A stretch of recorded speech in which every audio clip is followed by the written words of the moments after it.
আপনাদের তো এই চেয়ারে ডাক্তার থাকার কথা ছিল, এই চেয়ারে ডাক্তার থাকার কথা ছিল। এখন তো বাজে হচ্ছে 9:30, 9:35। 8টা থেকে থাকার কথা ছিল না? ওই বিষয়ে আপনি তো ধরে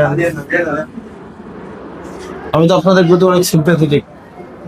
কত কিছু হয়, সবাই তো মনে করে যে এগুলো আমি, তাও তো আমি ডাক্তারদের পক্ষে থাকি, কিন্তু ধরেন 8টার অফিস তো, উনি তো ওই রুম থেকে আসছে। এখন তো 9:30, কত বাজে? 9টা, কত বাজে? 9টা। আমি ভিতরে রাউন্ড দিচ্ছিলাম। 9:40। এইখানে কোন দুজন ডাক্তার থাকার কথা ছিল? ওইভাবে স্যার কোনো ফিক্স না। যাদের রোস্টারে থাকে তারা রোস্টারে চলে যায়, রোস্টারে না থাকলে এখানে আপনারা ডাক্তার টোটাল থাকার কতজন? 21 জন না? আপনার তো সব মিলে 12 জন না 11 জন ডাক্তার নাই, বাকিরা কই? আপনি যেটা দেখাইছেন, আমি তো মানে নিচ থেকে কিছু বলি। রোস্টারে যারা 21 জন তো থাকার কথা আপনার কথা অনুযায়ী। এই রুম স্যার আজকে যে আছে একজন অ্যাবসেন্ট।